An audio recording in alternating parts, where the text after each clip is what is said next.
This is the mop-up for October 25th, 2023. I'm David Feldman. Please like this episode, subscribe to my channel, and share it via social media or email with your friends.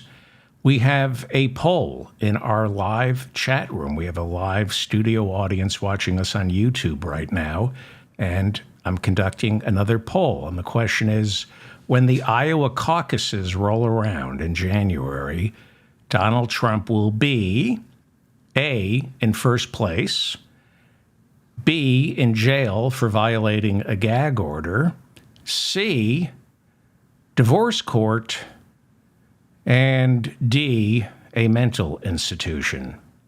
What do you think? I think he just had the worst day of his life. Yesterday was the worst day of Donald Trump's life, and we're going to talk about it. And it's only going to get worse. It's only going to get worse. Late Tuesday evening, the Republicans in the House nominated Mike Johnson to be their speaker designate. This now makes him the fifth candidate they've run for speaker in less than a year. The full House is scheduled to vote later today at noon, and we are hearing that Mike Johnson might have a chance of getting 217 votes because he doesn't really exist. When I was a child, my parents promised I could have a puppy, and every couple of months, we would go to the pet store in Paramus, New Jersey, and my mother would make me try on pants at some store, and then I would be left alone with a puppy to play with while my mom and dad wandered around the mall. They would eventually return, and I would be in love with the puppy, and I'd be crying and saying, "This is the one I've always wanted." And my father would say, "Okay, I just need to run back home and get my checkbook, and we'll come back tonight." And we'd head home, me crying in the back seat, saying, "Every time we go to the pet store at the mall, you promise me a puppy, and then you come up with an excuse later on for why we can't go back and buy the puppy. I know we're not going back to the pet store tonight. You lied. I know you're never, ever going to get me a puppy." And we never got a puppy. Never. I never had a dog growing up. I wanted one. And, every 4 months, my father talked me into going to the Paramus Mall. I would try on pants for my mother, and then they let me look at puppies. And I would go along, knowing in the back of my mind I would fall in love with a puppy, and my heart would be broken once again because my father, at the last minute, would deny me the puppy. But every 3-4 months, I kept going back to the Paramus Mall, trying on pants for my mother, falling in love with a puppy that I couldn't have because I liked the idea of playing with the puppies and holding out hope that maybe one day my father would keep his promise. And that's pretty much how I view the Republican search for a speaker. We're never getting a puppy. We are never going to get a puppy. We're pretending, but we're not going to get a puppy. Never. Never. The UN Secretary General Antonio Guterres, a socialist from Portugal, blamed Hamas for waging war on Israel with its gruesome October 7th attack, killing at least 1,400 people. He called for the release of all the hostages. Israel called for his resignation, however, after he said the attack on Israel did not happen in a vacuum, citing decades of Israel's occupation and oppression.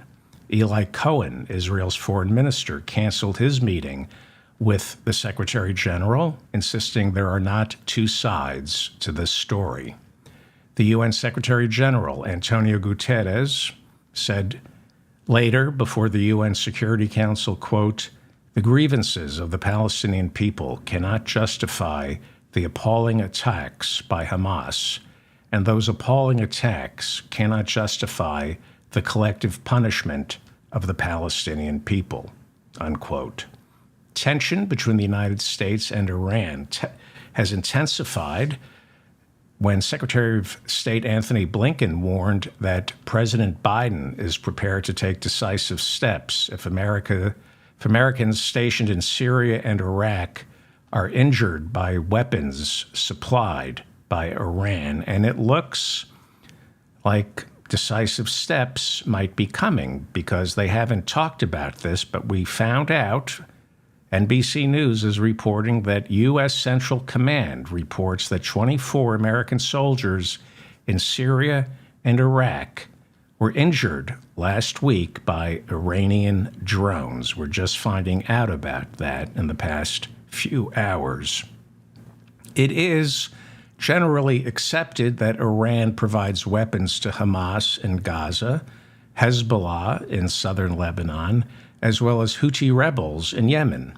There were reports that a missile fired from Yemen was shot out of the sky by the United States Navy stationed in the Red Sea before it could reach Israel. Pushing for passage of Joe Biden's $106 billion aid bill, Republican Minority Leader Mitch McConnell on Tuesday called China, Russia, and Iran the new axis of evil. Well, congratulations, Iran, because you were in the old axis of evil. It's like 3 or 4 decades still in the axis of evil. That's pretty impressive. Meanwhile, Republicans in the House have signaled funding for Ukraine continues to be a sticking point in electing their next speaker. Well, the race for speaker, it's not a sprint and it's not a marathon, apparently. Turns out it's more of a decathlon for flabby old white men in the advanced stages of arterial sclerosis. So it's going to take time. Well, actually, I take that back. Byron Donalds of Florida, for a moment on Tuesday, was a candidate for speaker, and he's black. So it's also decathlon for flabby old black men in the advanced stages of arterial sclerosis. But we're never going to have a speaker. They're just going through the motions. Well, Republican Whip Tom Emmer of Wisconsin became the latest nominee for speaker to drop out on Tuesday. They named him speaker on Tuesday, and then only hours later, he dropped out before it ever got to the floor for a vote.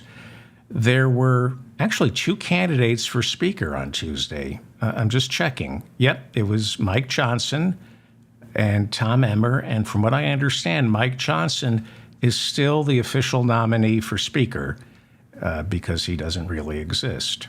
Emmer didn't last long. He quickly came under attack by Donald Trump for certifying Joe Biden's election in 2021. Others accused Emmer of supporting same-sex marriage, aid to Ukraine, lifting the debt ceiling back in June, and voting for the continuing resolution that expires on November 17th. I'm telling you, these Republicans are so demanding. They're like Lindsey Graham and Tim Scott trying to pick a wife. It's almost as though they don't really want to get married. Republicans went back into conference after Tom Emmer resigned and picked who would be their 5th nominee for speaker.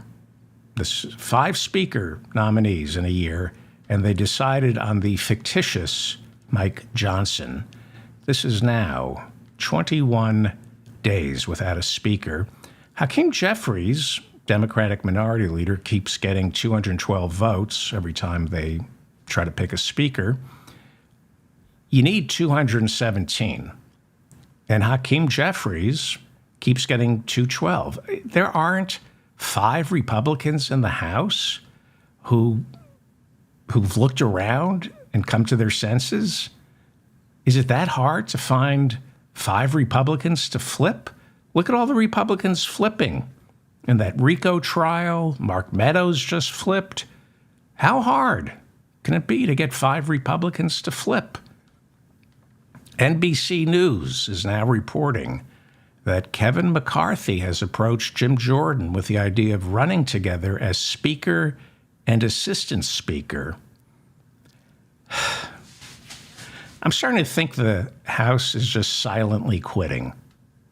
They're just begging to get fired, so they're still entitled to unemployment. They're just goofing around. Right, Jim Jordan will make an excellent assistant speaker because he did such a great job as an assistant wrestling coach. It took 5 rounds of secret ballots before the caucus could officially nominate Whip Tom Emmer. But coming out of the meeting, word was that heading to the floor, Emmer would be anywhere between 20 to 30 votes shy of 217. He lost before he ever even won. After Emmer won, Georgia Congressman Rick Allen said he could never vote for Emmer because Emmer voted to legalize same-sex marriage. Listen. Concerned are you about his vote on same-sex marriage? Very concerned. Could you vote against him? Yes. Would you? Are you gonna? Is there any way you would vote for him? No. Congressman Allen reportedly walked up to Emmer after Emmer won the nomination and said, quote, "You don't need to get right with me. You need to get right with Jesus because of your support for gay marriage." That's what he said. You don't need to get right with me. You need to get right with Jesus because of your support for gay marriage. By the way, Rick Allen is such a devout Christian and a committed family man. 4 years ago, he joined 158 other Republicans to vote against the reauthorization of the Violence Against Women Act. Yeah, he figured, look, we gave nonviolence against women a try. Now let's see how violence against women pans out.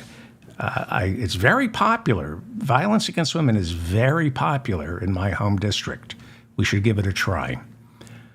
Ron DeSantis must be listening to my show, because if you heard yesterday's program, I made the case that Donald Trump is showing signs of dementia.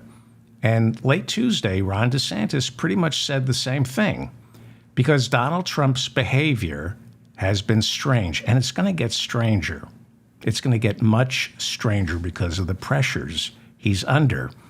DeSantis told a crowd on Tuesday, quote, "This is a different Donald Trump that we saw in 2015 and 2016. He's lost the zip on his fastball. He is wedded to the teleprompter. He can't get off that teleprompter." Yes, Donald Trump has lost the zip on his fastball. Like Donald Trump could ever threw heat. I don't even think he threw the first ball out for a baseball game, right? He was too ashamed to even throw. I think he's the only president to ever throw the first pitch to kick off a new season of baseball. So, dementia, I talked about it yesterday.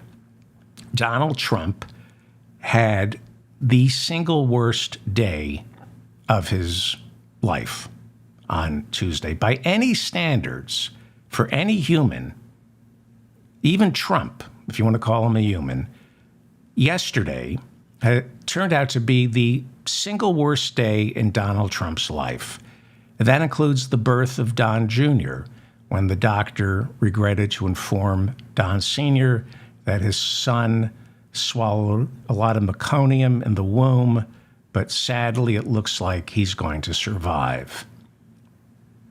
Even worse than that day, the only thing Trump has going for him, the poll numbers, that's it. But this week has been a train wreck. Tuesday was a nightmare, and it's going to keep getting worse and worse till it eventually catches up with those poll numbers. His poll numbers cannot survive this. It's impossible. Late Tuesday, for example, we learned Mark Meadows flipped. Trump's former chief of staff struck an immunity deal with Jack Smith, the special counsel, in the 2020 election interference case. I'll talk more about that later. Jenna Ellis flipped. She worked as Trump's attorney after the 2020 election. She and Rudy Giuliani set out to prove voter fraud, and they both ended up being part of the 19 co-conspirators in that Georgia RICO trial. Well, on Tuesday, Jenna Ellis flipped, pled guilty, and agreed to become a cooperating witness. I'll talk more about that later. Trump's former special counsel, Michael Cohen's blockbuster testimony in the New York State Attorney General civil fraud trial turned out to be even more damning than expected. Michael Cohen testified on Tuesday. Trump was unable to control his rage. I'll have more on Cohen in a second, but his testimony, Michael Cohen's testimony, was such a brutal act of disloyalty and betrayal that Donald Trump couldn't believe he wasn't the one on the witness stand. And now, many members of the House caucus are saying Tom Emmer, the most recent pick before this guy for Speaker, they're saying Emmer dropped out of the race because Trump took to social media and trashed him as a globalist rhino. And House Republicans are silently wishing Donald Trump would bugger off. Politico reports that after Emmer dropped out of the race, Donald Trump bragged to friends that he was able to destroy Emmer's career. No concern for the institution of Congress. It's just, hey, look what I can do. It's incredible. These Republicans are in the thrall, literally, of a lunatic. I mean, it goes without saying. And it keeps getting worse for Donald Trump. It's finally catching up with him. ABC News reported Tuesday night that Donald Trump's chief of staff, Mark Meadows, one of the founders of the ultra-right Freedom Caucus, Mark Meadows has become a cooperating witness in the 2020 election interference trial, where Donald Trump is the sole defendant. For months, it was generally accepted that Meadows had flipped or would flip. He is currently on trial in Georgia along with 18 other co-defendants for helping to orchestrate a mass conspiracy to overturn the election results in that state.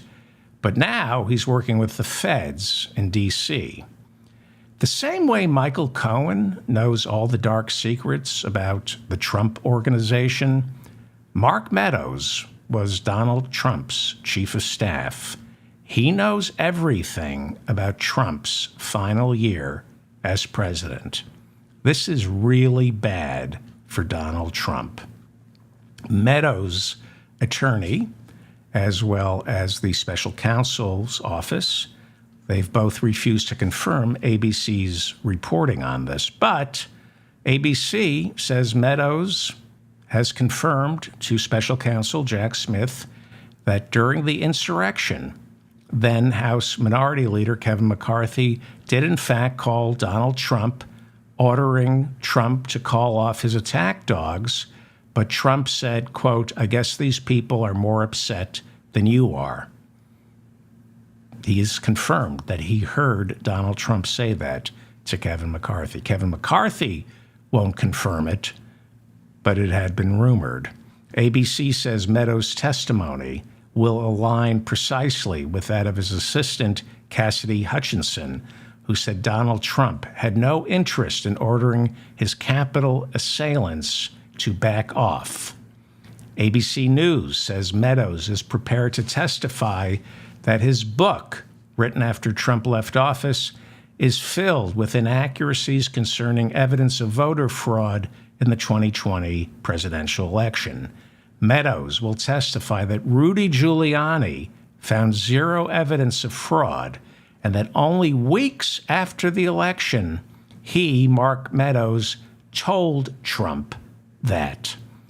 Meadows is reportedly ready to testify he lied when he said Bill Barr's Justice Department refused to take claims of voter fraud seriously. Meadows said the truth is the FBI investigated and Bill Barr was correct. They found no evidence of voter fraud. ABC News reports Meadows will testify that Trump was lying when he refused to concede on election night and when he claimed election fraud. Meadows said there was absolutely no evidence of election fraud when Trump told the American people that. Meadows is prepared to testify that he saw absolutely no evidence that Joe Biden and the Democrats stole the election.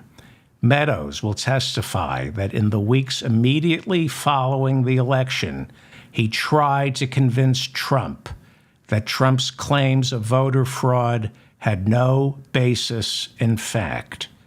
Meadows reportedly told the special counsel he wanted to resign as White House chief of staff because of Trump's erratic behavior following the election, but Meadows said he felt obligated to stay on to maintain a peaceful transfer of power.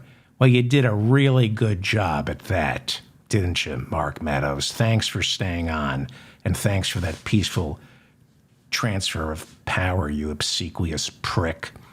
Let's now go to Georgia, where Trump's RICO trial is turning out exactly as DA Fani Willis planned it. You got to remember, Fani Willis, Madam DA, loves RICO trials. They're her specialty. Indict 19 people and then start flipping the low-hanging fruit and keep working your way up the chain of command until the only one left in the courtroom is Donald Trump. When Trump's election interference attorney, Jenna Ellis, was indicted by Fani Willis back in the summer, Jenna Ellis defiantly issued the following statement. Those who mock me, who mock my former client, and mock my God want to see me break, but they aren't going to get that satisfaction. Well, guess what, Jenna Ellis? On Tuesday, you flipped big time. You gave us that satisfaction. Jenna Ellis flipped. And so, Jenna Ellis, since you flipped, I mock you in a very self-satisfied way. I mock your former client, Donald Trump, and I mock your God. Any God that told you to lie and cheat and destroy American democracy is a false God. So I mock your God, and I say that with much glee and satisfaction. I mock you, your fate, your pain, your shame, your embarrassment. I mock your old boss, Donald Trump. I mock your false God, who apparently was Donald Trump. You have given me much satisfaction. I relish your emotional pain, Jenna Ellis. I know you wrote the court apologizing to the people of Georgia. You had to write an apology, and you wrote that. But I saw your behavior after you were censured by the judge in Colorado for your role on January 6th. And you apologized to the judge, but then stood outside the courtroom immediately after and told reporters, no, I didn't admit any wrongdoing to the judge. You misled reporters about what really happened during your censure hearing. So I suspect you're like those January 6ers who plea and cry for a lighter sentence, and then when they end up getting 10 years, you turn to the courtroom and shout, Donald Trump won, Joe Biden lost. So I'm enjoying your white lady tears the same way I'm enjoying Kenneth Chesebro's humiliation and Sidney Powell's. And I hope the three of you spend the rest of your life getting sued in every state you orchestrated the false elector scheme. You try to turn this country over to fascists, and this was going to be chilly under General Pinochet, and still may be. So a lot of people would have ended up in a lot of pain if you succeeded, Jenna Ellis. So I want you and Trump and the whole lot of them to feel the emotional pain you would have caused everyone else had you succeeded. So, yes, thank you. I'm very satisfied to see you weeping in court. I love your white lady tears. I love the way you made it about you. By the way, this spells doom for Rudy Giuliani, who has no choice now but to flip on Trump. Trump must be wondering, how do I flip on Trump? I can see Trump flipping on Trump. Your Honor, Is there any way I can get a lighter sentence if I, Donald Trump, would be willing to testify against Donald Trump? I mean, who knows more about the crimes committed by Donald Trump than Donald Trump? And nobody flips better than Trump, Your Honor. I'm an amazing flipper. Everybody says so. That's my Donald Trump impersonation. Jenna Ellis became Donald Trump's fourth co-defendant in the Georgia RICO trial to plead guilty in return for a lighter sentence and in return for promising to testify against the 18 other co-defendants. She is now the third lawyer in this case to turn against Trump following last week's guilty pleas entered by Sidney Powell and Kenneth Chesebro. Trump was told about her plea deal while walking out of a New York City courtroom on Tuesday, where he's on trial for fraud. He said, "She flipped? That's too bad." And then he added, "I'm not worried." Sure, you're not worried. And Melania isn't planning her exit strategy right now. You have nothing to worry about. Jenna Ellis had been charged with aiding and abetting the false elector scheme, as well as devising plans to delay the certification of the presidential election for Joe Biden on January 6. She is a devout conservative Christian, and she's a frequent guest on those far-right talk shows pushing election conspiracy falsehoods and other nonsense. And up until yesterday, she insisted she would never, ever back down. Like I said, Ellis was censured by the Colorado Bar earlier in the year for the role she played on January 6. And while she was apologetic to the judge, she denied to the media that she ever admitted to the judge that she had lied about the election. So I'm hoping Fani Willis puts her on the stand, hand on Bible, under oath, and forces her to have a public reckoning with the truth about Trump and herself. Now, Ellis pled guilty, like I said, to a felony, admitting she aided and abetted false testimony, claiming election fraud, and, of course, the phony elector scheme. In exchange for this lighter sentence, she's now a cooperating witness, and I don't think there's enough alcohol in the world to dull Rudy Giuliani's pain hearing this news. He is, if you remember, a co-defendant, and Jenna Ellis was right by Rudy's side as they traveled around the country, testifying before state legislatures and going before judges making phony claims of voter fraud. This is not good for Rudy, but then again, what is good for Rudy? After the indictment this summer, Jenna Ellis openly complained that Trump's Save America PAC raised hundreds of millions of dollars to investigate election fraud. He had promised she was going to get paid for her work, never got paid. And he showed no interest in paying her legal fees or Rudy's legal fees or anybody's legal fees. Nobody's legal fees are being paid in the Georgia RICO trial. Ellis took to Give, Send, Go and crowdsourced her legal bills. And she raised about $216,000 from idiot conservatives, including Ben Shapiro and Congressman Chip Roy. And now, Rolling Stone magazine reports some of her MAGA imbeciles who donated, well, they want their money back. Many of them, like Laura Loomer, congressional candidate Laura Loomer. If you don't know who Laura Loomer is, you are so lucky not to know who Laura Loomer is. Laura Loomer called the high-profile scam artist a scam artist.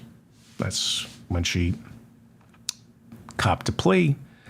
Laura Loomer called the high-profile scam artist, Jenna Ellis, a scam artist.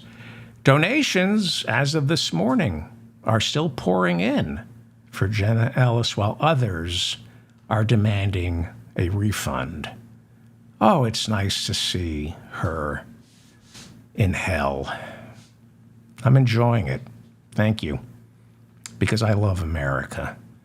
I love America almost as much as I love seeing these people in pain. You're listening to the mop-up for October 25th, 2023. I'm David Feldman. Please like this episode, share it, subscribe to my channel and my newsletter. We're conducting a poll with our live studio audience in the chat room. The question is, by the time the Iowa caucuses roll around in January, Donald Trump will be A, in first place, B, in divorce court, C, in a mental institution, or D, in jail for violating a gag order. I'll have the results of that poll at the end of this morning's show. Let's go to New York City, where Donald Trump's fraud trial is now in week 4. Judge Arthur Engoron is presiding over Donald Trump's civil lawsuit and has already ruled that Trump is guilty of defrauding lenders by overstating the value of his properties to secure loans and insurance policies. The judge has already ordered Trump's companies to be dissolved. It's a brutal ruling that Trump plans to appeal. Trump has not had any good news. I don't even think Election Day 2016 was good news for him. He didn't want to win that. I don't think he's had any good news. Well, this trial, the fraud trial, continues until mid-December, as there are several other counts that must be adjudicated. And as we all know, this is the trial that is driving Trump insane because it cuts to the core of his identity. It's opening up his books and revealing he's anything but the shrewd businessman he presents to his dreadfully low information voters. What can I say about Michael Cohen's testimony on Tuesday? He demolished Donald Trump on Tuesday. It surpassed expectations. It was brutal. In clear and concise language, Trump's former attorney, Michael Cohen, spelled out precisely how and why Donald Trump inflated the value of his properties and why this civil trial is taking place. He is the reason the civil trial is taking place. I'll talk about that in a second. In no uncertain terms, Michael Cohen testified that Trump lied about the value of his properties because if the insurance companies believed these properties were worth what Donald Trump claimed they were worth, then the premiums he'd be charged on his insurance policies would be far less. So despite what Trump says, that is fraud. He says, who cares if I lied on my financials? Nobody was hurt. Well, somebody was harmed. The insurance companies. Michael Cohen testified that he tricked the insurance companies into lowering his premiums. The insurance companies were harmed, those poor, innocent insurance companies. What did those insurance companies ever do to deserve something like that besides everything? See, this is why I hate Donald Trump. First, he got me rooting for the FBI, and now he's got me rooting for the effing insurance companies. Cohen testified that Trump also inflated the value of his properties to secure a loan to purchase the Buffalo Bills, which we learned from a Deutsche Bank executive's testimony 2 weeks ago that fell through because Deutsche knew Trump didn't have the cash he claimed to have. That's Deutsche Bank. Well, we knew he was lying, so we still kind of lent him money, but we knew he was a liar. At one point, the testimony, Michael Cohen's testimony, was so damnable, the presiding judge overruled an objection from Trump's lawyers by implying Michael Cohen's testimony is precisely why I've already found Trump guilty of fraud. Trump has already lost this case. They're adjudicating 4 other counts. But the judge has ruled all your companies in New York State have to go into receivership and be dissolved, and you have to sell off all your properties, including 40 Wall Street and Trump Tower. Michael Cohen, said he was ordered to produce financial documents making Trump appear much richer to fool journalists who were writing stories about Donald Trump, as well as mislead Forbes magazine so they would put him on the list of their wealthiest 400, which Forbes, more often than not, saw through. He often didn't make that list. During Tuesday's testimony, Michael Cohen said he filled out phony financials that were then handed over to banks and insurance brokers in order to get inflated loans and policies for Trump. And Cohen testified, quote, "I was tasked by Mr. Trump to increase the total assets based upon a number that he arbitrarily elected." He literally would say, "I've decided I want to be worth $6 billion this year. Make it so." Cohen said he and Trump's chief financial officer were ordered by Trump, quote, "to reverse engineer the various different asset classes, increase those assets in order to achieve a number that Mr. Trump had tasked us." Cohen testified that Don Jr., Eric, and Ivanka were actively involved in misleading banks by inflating the value of the Trump organization's properties. But Cohen said he never witnessed that behavior. He said you just knew that to be the case. But it was nice to see Michael Cohen and Donald Trump reunited after 5 long years. Trump made it a point of sitting in the courtroom, staring at Cohen, stink-eyeing him, menacing him, and reminding him, "You will pay for this." Before court was in session, Trump walked the red carpet. His attorney, Lena Abba, told everyone who she was wearing, and then Trump launched an attack against Michael Cohen, saying, quote, "Well, he's a proven liar, as you know. He's a felon who served a lot of time for lying." He served a lot of time for lying. For you, he was lying for you. You hired Michael Cohen because he's a proven liar, and he went to prison because he lied for you, you liar. It was billed as blockbuster testimony, and it lived up to all the hype. Michael Cohen knows too much and spilled everything. Michael Cohen worked 10 years for the Trump Organization. He quit in 2018 after a slew of federal and congressional investigations that led to his becoming a cooperating witness after a brief stay in a federal prison.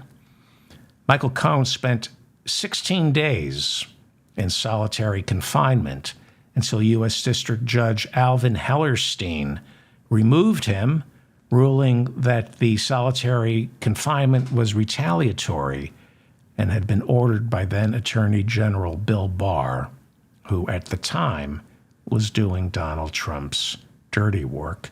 Can you imagine spending 16 days in solitary confinement? You've just gone up against a sitting president of the United States. Solitary confinement, you flip out. You flip out in prison. If you're in solitary confinement, you go insane. And you know how paranoid Michael Cohen must have felt knowing that this was a retaliatory gesture? Unbelievable. I wonder how Jeffrey Epstein died. If Bill Barr ordered Michael Cohen to spend 16 days in solitary confinement and Judge Alvin Hellerstein took him out and said, this is just pure retaliatory behavior on the part of our Attorney General. Interesting. New York State Attorney General Letitia James says she came up with the idea of prosecuting Donald Trump for fraud after watching Michael Cohen's congressional testimony where he talked openly about Donald Trump falsifying basically all his business records. Cohen is a lawyer, but because he worked separately from Trump's corporate lawyers, he served more as a fixer and an enforcer who made legal problems disappear without relying on traditional legal remedies. In polite company, Cohen liked to call himself Trump's special counsel, which is essentially a lawyer who doesn't work within the confines of the law. Any lawyer who calls himself a special counsel is generally tasked with advising his client what the law is and how you can then work your way around it. That's what a special counsel is. Not in the Justice Department. Or a general counsel as well. If you're a general counsel, you're advising some billionaire or corporate executive what the law is and then how to work your way around it. It's usually ex-prosecutors who take those jobs, which should be against the law. During cross-examination, while on the witness stand, Michael Cohen repeatedly turned to the judge and said, "I object, Your Honor." It was driving Trump's attorneys crazy. He kept saying, "I object, Your Honor." I'm not sure a witness can do that. Maybe a witness can object. I don't know. But Cohen is anything but a legal scholar. He's an intellectual lightweight who Trump took a liking to because of Cohen's vicious thuggery and general thirst for vengeance. We've played messages that Cohen left on people's phones before he turned on Donald Trump. He was Donald Trump's mob enforcer. Cohen was essentially a goon who left threatening messages for Trump's enemies, vowing to use Trump's vast army of attorneys to sue his opponents into submission. Journalists were subjected to Michael Cohen's wrath all the time. Until it all fell apart for him, Michael Cohen thought of himself as Trump's Roy Cohen. What makes Michael Cohen's testimony so portentous for Donald Trump is that Michael Cohen served as Trump's personal fixer.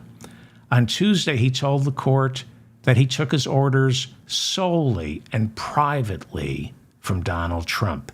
There were no intermediaries to provide Donald Trump with any plausible deniability. Trump can't claim, as he did after Sidney Powell flipped last week, that I never met this lawyer.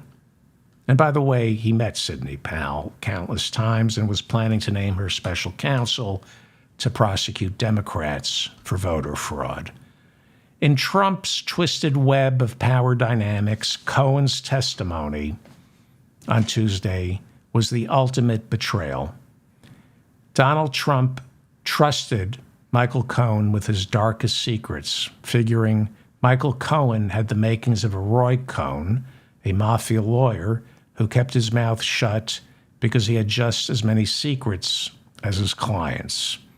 That's what Donald Trump saw in Michael Cohen. It is precisely why Michael Cohen, in the lead up to his testimony, has openly told everyone he fears for his life.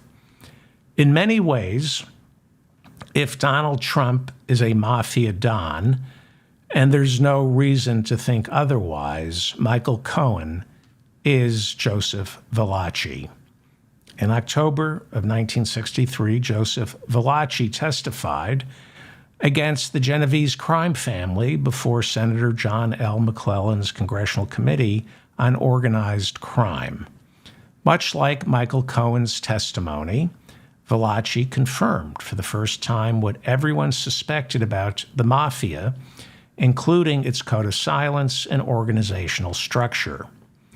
Cohen, like Valachi, is now serving as a key witness on background for this civil fraud lawsuit, as well as in the criminal indictment brought by Manhattan DA Alvin Bragg, as well as all the other criminal trials around America.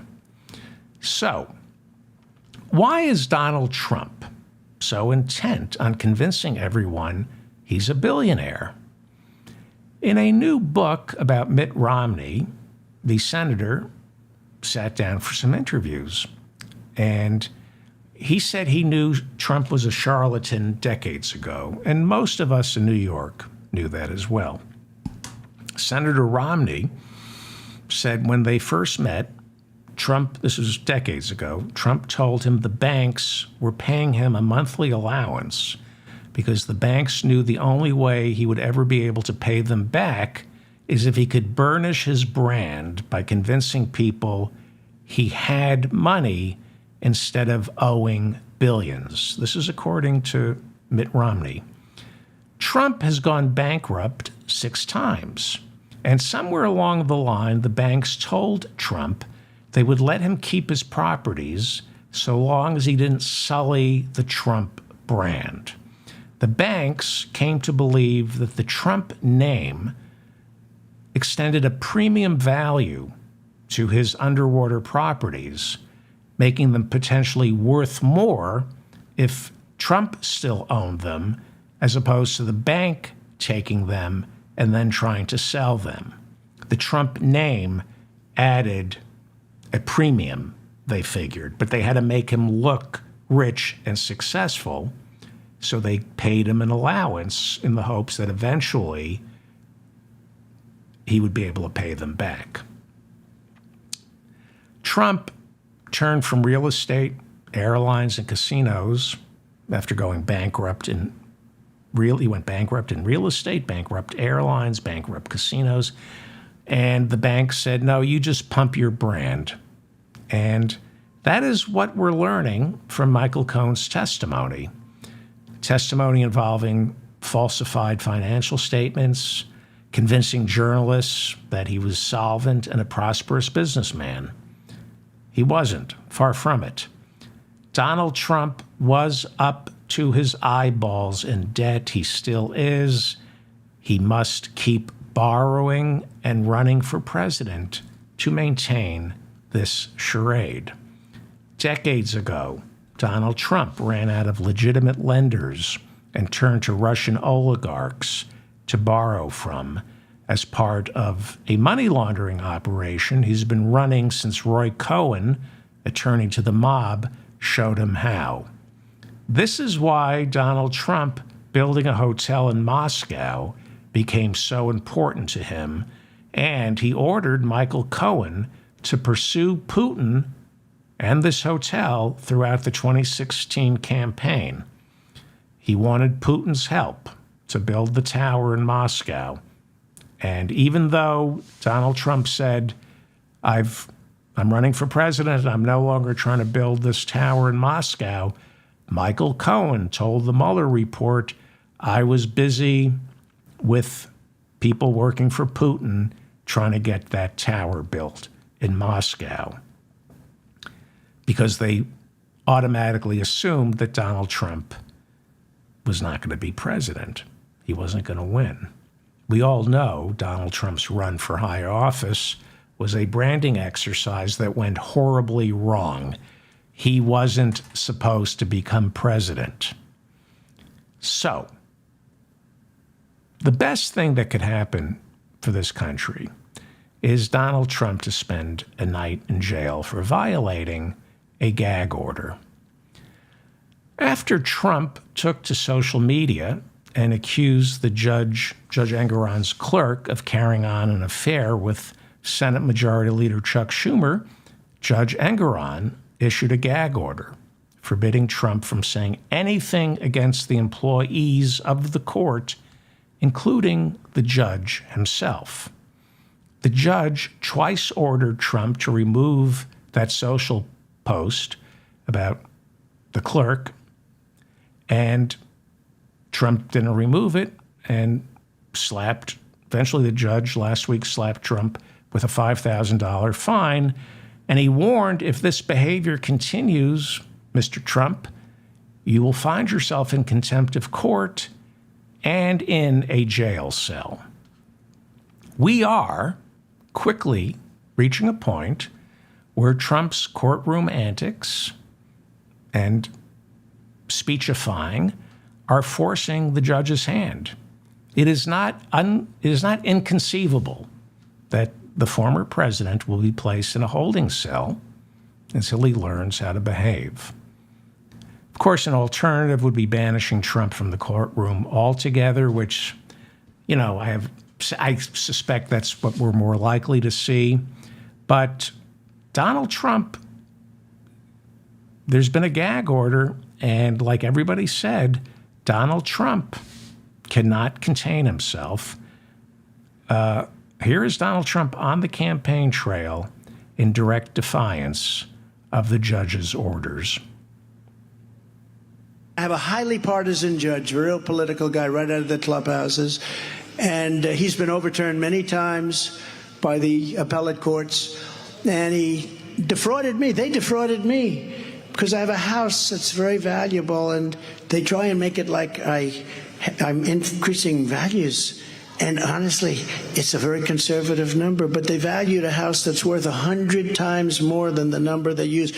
That's dementia, by the way, and it's also violating the gag order. It's violating the gag order. Yesterday, he said in direct violation of Judge Engoron's gag order, quote, "If we had any other judge, this case would have been thrown out years ago."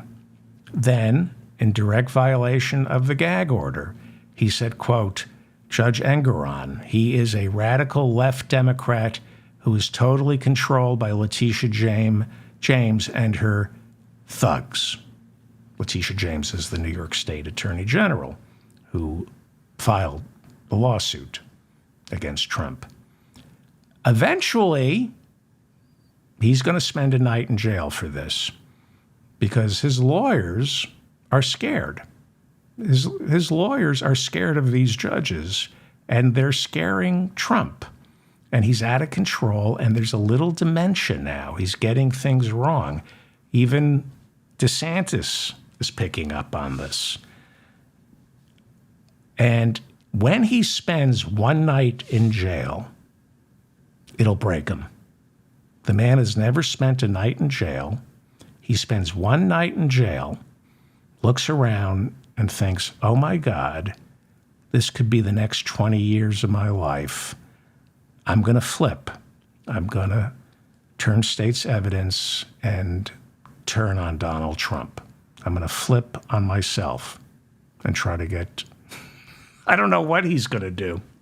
He's going to go to prison. And the thing with Trump is when he disappears, it's going to be like it never happened. It's like he's going to disappear, flame out before the Iowa caucus. He's going to shit his pants in front of everyone. Something's going to happen, and he'll just disappear. And people go, what was that? Well, the past 8 years, what was that? That's how it ends, with a whimper. He's just going to, they'll lock him up. We'll forget about him. Was that a part of our history? Trump is freaking out. He's completely losing it. And the poll numbers are the only thing he's got going, but those morons don't determine his fate. The courts do. And he's going down. He's going down. Maybe he can win the presidency. Maybe. I don't think so. What he says about Mar-a-Lago is pure dementia. It's beyond sick. It's pathological. He is fighting for Mar-a-Lago's good name. And in so doing, once again, violating Judge Arthur Engoron's orders. Now, Donald Trump, because his ego is bruised, Donald Trump claims that Judge Arthur Engoron valued Mar-a-Lago at $18 million when he ruled that Trump inflated the property value by 2,500% to borrow against it. Right? But Judge Engoron has repeatedly said in the courtroom, Donald Trump, you must stop claiming that I or Attorney General Letitia James came up with the $18 million number for Mar-a-Lago. It's a lie. Knock it off. And Donald Trump can't stop lying. The judge said $18 million is what the Palm Beach tax assessor came up with for Mar-a-Lago. And you, Donald Trump, agreed, which is why you now pay taxes on an $18 million piece of property instead of a $2.5 billion piece of property. And the judge has asked Donald Trump to stop making this claim in public. Trump can't stop it because it's his manhood. Mar-a-Lago has to be worth $2.5 billion. That's what he sees, has to believe when he unzips his fly. Mar-a-Lago, whether Donald Trump likes it or not, is a social club. Trump signed away all rights to develop this property back in 1995 in return for major tax easements. He agreed to make it an historical and conservation preservation site. It's only worth $18 million, $20 million. And yet, despite the judge's order, he continues to lie about Mar-a-Lago. To make it clear, PolitiFact, which gets everything right, is from the Poynter Institute. Very simply, they say they check the claims. Claim, New York Attorney General Letitia James and Judge Arthur Engoron valued Mar-a-Lago at $18 million. False. False. The tax assessor in Palm Beach valued it $18 million. And Trump signed on to that and agreed and pays taxes based on the $18 million assessment. It's not worth $2.5 billion. It's pathological for somebody to keep saying this. Monday's session in the civil trial was canceled due to COVID concerns, and Judge Engoron on Tuesday denied Trump's attorney's request to delay the trial for another week or two until the COVID threat had lifted. Now Donald Trump is worried about COVID. If he had the same concern about COVID 3 years ago, 1 million Americans would still be alive. Well, apparently there's a bit of a COVID outbreak in the Attorney General's office, and one of Trump's lawyers tested positive. So on Tuesday, Judge Engoron said, if you're worried about COVID, wear a mask. A maskless Alina Abba, that's his attorney, said she wanted the trial postponed, insisting she didn't want to get contaminated by the Attorney General's office. And then when she had to speak into a microphone, she demanded another microphone while she wasn't wearing a mask. You know, Donald Trump is complaining that he's going to catch COVID from this trial now. If I were the judge, I would have looked Donald Trump square in the eye and said, Mr. Former President, if you're worried so much about COVID, I have a bottle of bleach and some Dixie cups. Salute. That's what I would have said. I would have handed him a shot of bleach if he's so worried about COVID. I'm David Feldman, reminding you to stay strong and protect the weak. Please like this video. Please like this audio. This is also an audio podcast. You can download it wherever podcasts are heard. Please share this. The best way to help me is to share this via email or social media with your friends. That's basically the only way to help me. So please do that. Please comment. Your comments inform the trajectory of this show. You correct me. Somebody corrected my grammar. I misused the word belie 2 nights ago. Very embarrassing. I'll go over that tomorrow. Thank you to everybody in the chat room. Bob, thank you. Let's check our poll. and see the results. Now, here we go. Okay, of the show. There we go. Okay. This is the question. There's Chloe. Hey, Chloe. Chloe's in the chat room. It's like office hours. Hi, Chloe.